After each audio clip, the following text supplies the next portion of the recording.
Then it remain, if it is stationary it remain stationary. त्यामुळे याच्यावर मी force लावला, ball हे निघून जातं आणि कॉईन स्टेशनरीच राहते. पण खालून बेस निघून गेल्यामुळे कॉईन त्याच्यात म्हणजे फोर्स त्याच्यावर न लावल्यामुळे इट रिमेन स्टेशनरी, तो हलत नाही. कळलं? दुसरं आहे की जर का ऑब्जेक्ट मुव्हिंग असेल तर तो मुव्हिंग आहे, पण असं कुठलं तुला दिसतं नाही त्या आजूबाजूला की एखादा ऑब्जेक्ट मुव्हिंग आहे आणि तो मुव्हिंगच राहतो, दिसतं का? आता इथे जनरली नाही होत. का नाही होत?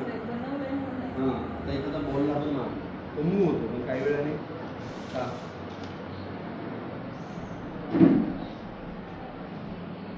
का थांबतो? कुठल्याही बॉलला पण मारतो, बॉल काही अंतरावर जाऊन ॲटोमॅटिक थांबतो. कशामुळे?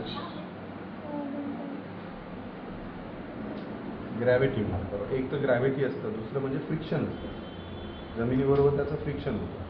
तर फ्रिक्शन फोर्समुळे मोशनला मोठ्या प्रमाणात विरोध होतो. जर फ्रिक्शन आपण कमी केलं तर मोशन कंटिन्यू राहणार. मग फ्रिक्शन कमी कसं करता येईल? त्यासाठी याच्यामध्ये आपण काय करतो,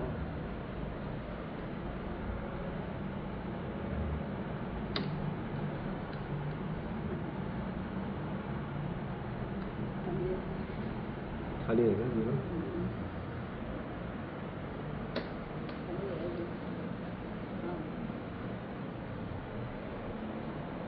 याच्यामध्ये आता फ्रिक्शन झिरो झालं रिपल्शनमुळे, आणि जर का आपण याला मूव्ह केलं तर तो कंटिन्यू मोशनमध्ये राहतो. मुलांनी ना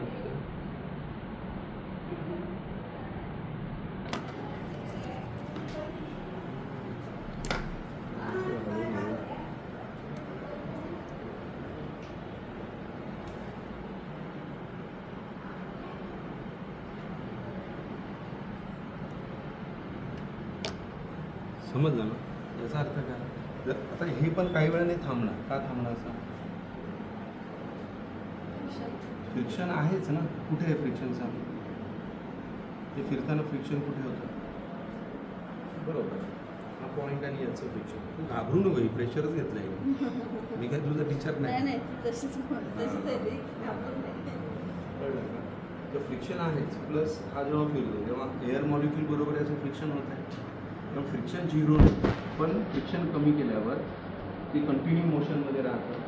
आता मला याचा अजून एक निसर्गाचं उदाहरण, म्हणजे तुझ्या आजूबाजूचं उदाहरण, की एखादा ऑब्जेक्ट जर का झिरो अनबॅलन्स फोर्स असेल, एक्सटर्नल फोर्स असेल, तर तो कंटिन्यू मोशनमध्ये राहतो. याचं एक उदाहरण हर्ष सांगितलं आहे. उदाहरण आकाशातले सॅटेलाईट, आपण लॉन्च केलेले सॅटेलाईट, एकदा आपण त्याला मूव्ह करतो तर वर्षानुवर्षे ते मूव्ह होतात. त्याला मोटर नसते, फ्युअल पण नसतं, कंटिन्यू मूव्ह होतात. का? पहिली गोष्ट, तिथे कुठलंही एक्सटर्नल अनबॅलन्स फोर्स नाही, तिथे ॲटमॉस्फिअर नाही, त्यामुळं एअर मॉलिक्यूल नाही, त्यामुळे फ्रिक्शन झिरो आहे, तिथे ग्रॅव्हिटेशन फोर्स पण नाही आहे, आणि त्यामुळे एक्सटर्नल अनबॅलन्स फोर्स झिरो असल्यामुळे इट रिमेन कंटिन्यू मोशन. कळलं का? म्हणजे न्यूटनचा पहिला लॉ प्रूव्ह झाला. पटलं आहे का तुला? प्रश्न नाही काय? दुसरा जो लॉ आहे तो म्हणजे मोमेंटम. मोमेंटम काय आहे? मोमेंटम म्हणजे स्ट्रायकिंग इफेक्ट. एखाद्या ऑब्जेक्टवर जेव्हा दुसरा ऑब्जेक्ट आदळतो त्यावेळेस तो स्ट्राईक इफेक्ट निर्माण होतो ना, तो मोमेंटममुळे. तर उदाहरणार्थ मी हा बॉल सोडला, थोडासाच मूव्ह झाला आहे, म्हणजे या बॉलचा स्ट्रायकिंग इफेक्ट कमी आहे, बरोबर आहे. त्या तुलनेत मी हा बॉल जर सोडला, खूप मूव्ह झाला आहे, याचा अर्थ याचा स्ट्रायकिंग इफेक्ट जास्त आहे. कशामुळे? आता तर हां, म्हणजे याचं काय जास्त आहे? जड आहे म्हणजे काय जास्त आहे? मास जास्त आहे. मास जास्त असल्यामुळे याच्यामध्ये स्ट्राईकची ॲबिलिटी जास्त आली. ही जी स्ट्रायकिंग ॲबिलिटी आहे ना, त्यालाच मोमेंटम. म्हणजे याचा मोमेंटम जास्त आहे आणि याचा मोमेंटम कमी. कळत नाही? मग मोमेंटम कशावर अवलंबून असतो? मास, बरोबर आहे. दुसरं, आता मी इथे ठेवला, जास्त मूव्ह झाला का? म्हणजे मोमेंटम अजून कशावर अवलंबून असतो? मी इथून ठेवल्यानंतरच तो हलतो ना, म्हणजे काय वाढलं? स्पीड वाढलं ना. स्पीडला दुसरा शब्द आहे व्हेलॉसिटी. स्पीड आणि व्हेलॉसिटी सेम नाही आहे. व्हेलॉसिटी ही कोणता युनिट आहे, क्वांटिटी आहे? वेक्टर क्वांटिटी आहे. आणि स्पीड ही स्केलर क्वांटिटी. कळलं की नाही? तर मोमेंटम वाढला, आपला व्हेलॉसिटी वाढली तरी मोमेंटम वाढतो. So momentum is depending on the mass and velocity. Okay. आता इथे मी काय केलं आहे, जेव्हा मी याच्यावर आदळतो तेव्हा काय होतं आहे, त्याला मोमेंटम मिळतो आणि तो मूव्ह होतो आहे पुढे. बरोबर आहे. इथे याचा मोमेंटम त्याला मिळतो. याला म्हणतात rate of change of movement. Momentum change होतं. आता याचा मी जेव्हा मोमेंटम जेवढा याच्यात मोमेंटम आहे ना तेवढाच मोमेंटम त्याला मिळतो. कळलं की नाही? पण याची व्हेलॉसिटी खूप आहे, तो थोडाच का मूव्ह झाला पुढे? कमी आहे. का कमी आहे? कारण त्याचं मास जास्त आहे. त्याचं मास जास्त आहे, त्यामुळे मास जास्त असल्यामुळे व्हेलॉसिटी कमी, आणि याचा मास कमी आहे पण व्हेलॉसिटी जास्त.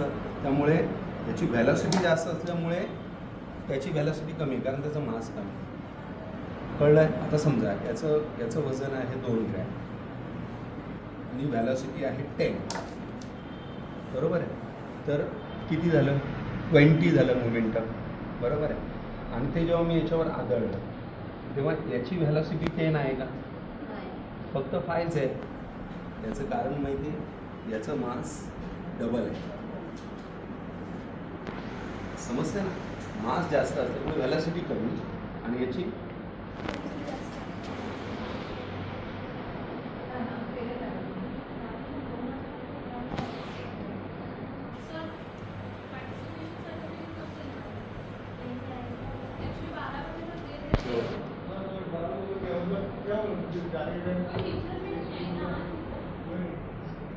Please explain.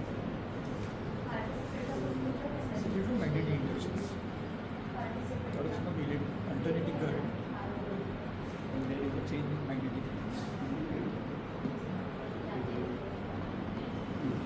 Show the deflections with the camera.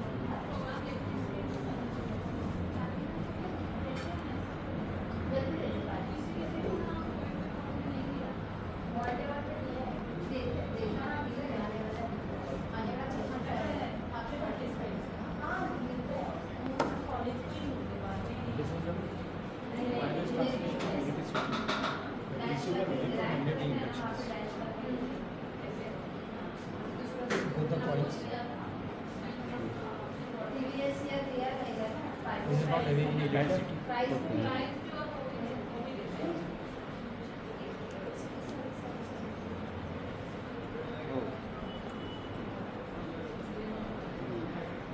The only copper coils. The transmission of wireless transmission.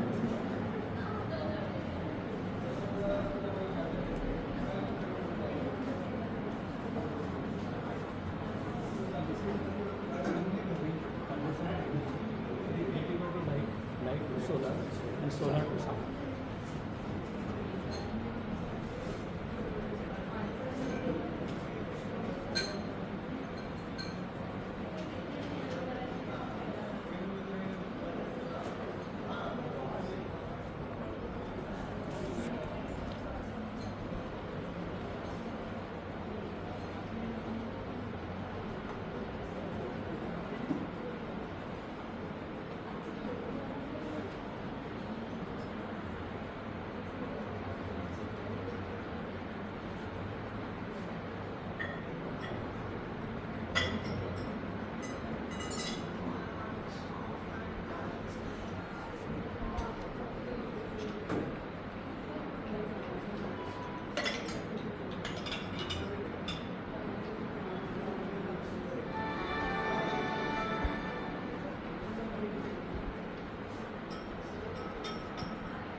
लाईटचा इशू.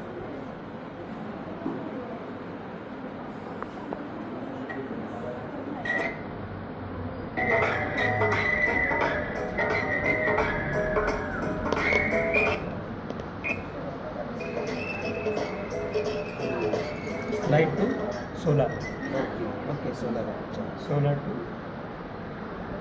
साउंड.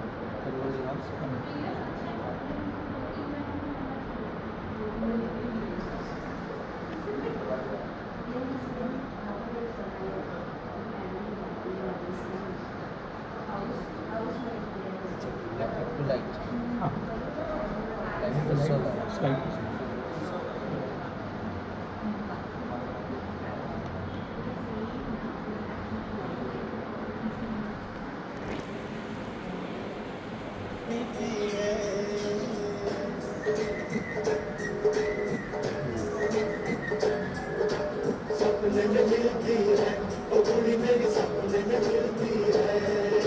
सारा दिन झूठे में बंद पुड़िया सी, सारा दिन झूठे में बंद पुड़िया सी, अखियों में झूठी है.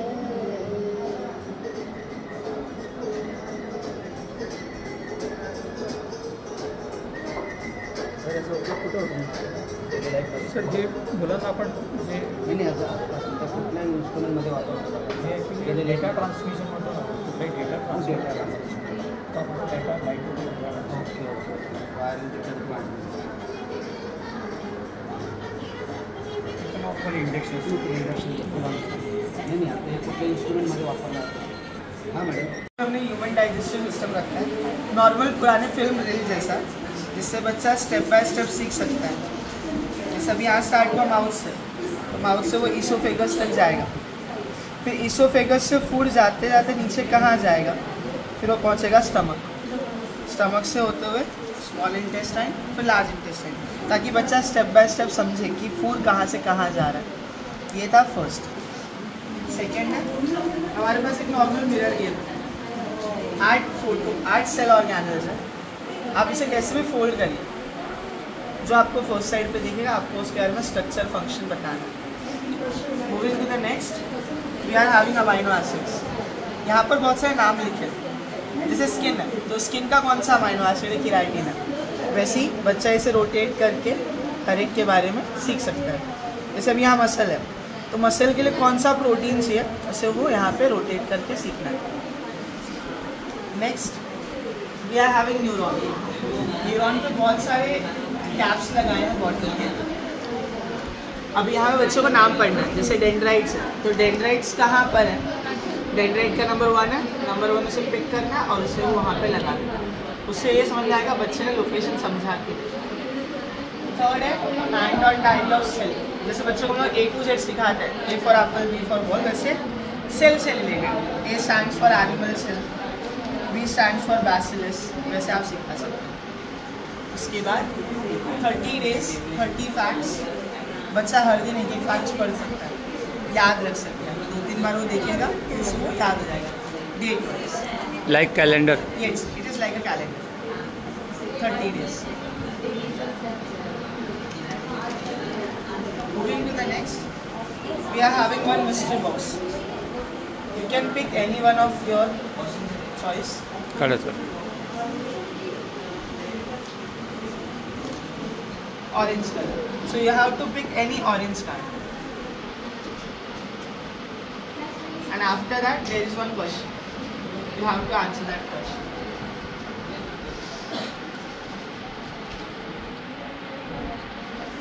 In the same way. Sir question है अभी, वो जवाब दीजिए उसका.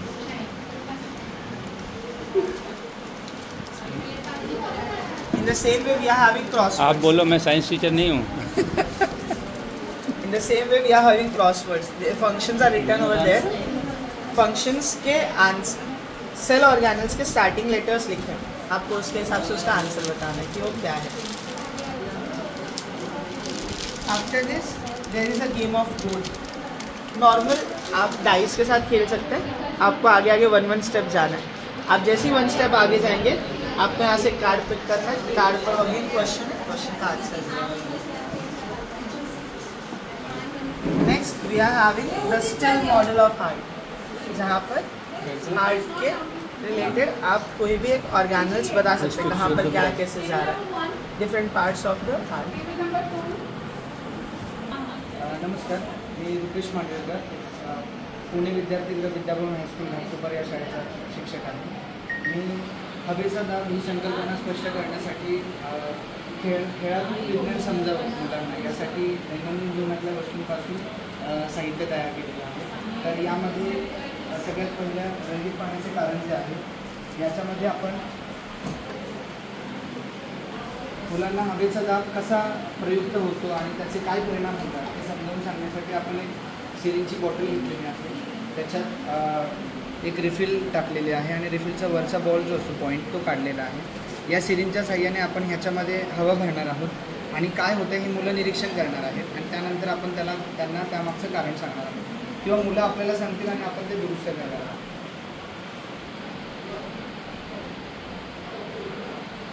तर आपण जर पाहिलं तर ह्या सिरिंजचा आणि पाण्याचा काही संपर्क नव्हता, संबंध नव्हता, पण तरीसुद्धा हे का झालं तर या सिरिंजमधून आपण हवा याच्यामध्ये भरली. इथे जी हवा होती त्या हवेचा दाब पाण्यावर पडला आणि पाणी कमी दाबाकडून जास्त वायुदाबाकडून कमी वायुदाबाकडे वाहिलं. त्याच्यासाठी आधी खेळ झाल्यानंतर मग आपण मुलांना या तत्वाकडे नेणार आहोत. तर हे प्रत्येक साहित्याचं आपण आधी खेळाच्या स्वरूपात त्यांना सादरीकरण करणार आणि मग त्याच्यामागचं तत्व आणि त्याचा दैनंदिन जीवनात काय उपयोग होतो ते सांगणार आहोत. आता दैनंदिन जीवनात हे आपण कुठे पाहतो तर आपण माउंटेनिअरिंगला गेलो वरती, खूप माउंट एव्हरेस्टला आपण चढतोय किंवा काय, तर त्या ठिकाणी काही काळानंतर ॲटमॉस्फिअरिक प्रेशर कमी झाल्यानंतर आपल्या नाकातून काही वेळेला रक्तस्राव होतो काही वेळानंतर. तर हा का होतो तर बाहेरचं प्रेशर कमी होतं आणि आतलं प्रेशर आपलं जास्त असतं. तर त्या कारणाने म्हणजे त्याचा संबंध आपल्या दैनंदिन जीवनात असे छोटे छोटे प्रयोग आहेत. जसं पिचकारी ड्रॉपरचं कार्य आहे. तर पिचकारीमध्ये आपण पाणी घेतो, मग पिचकारीमध्ये नक्की पाणी भरलं कसं जातं तर आपण समजा पाणी ज्यावेळी असतं आणि आपण पिचकारीमध्ये आता काहीच दाब नाही, मग पिचकारीमधला दाब आपण हा दट्ट्यावरून कमी करतो आणि पाण्यावरती हवेचा दाब असतो ते पाणी जास्त दाबाकडून कमी दाबाकडे वाहतं. याच्या पुढे जाऊन आपण त्यांना असं विचारणार आहोत की ठीक आहे इथे एवढा मोठा होल आहे तरी पाणी पडतं आहे का बाहेर आता, मग का नाही पडत आहे. तर आपण अशी धरणार मुद्दाम का, कारण संकल्पना काय असते की दाब म्हटलं की असा वरून असतो, पण वातावरणीय दाब जो असतो हा सगळीकडून सारखा प्रयुक्त होतो आणि हा खालच्या बाजूने त्याच्यावर प्रयुक्त आहे हे सुद्धा कळतं.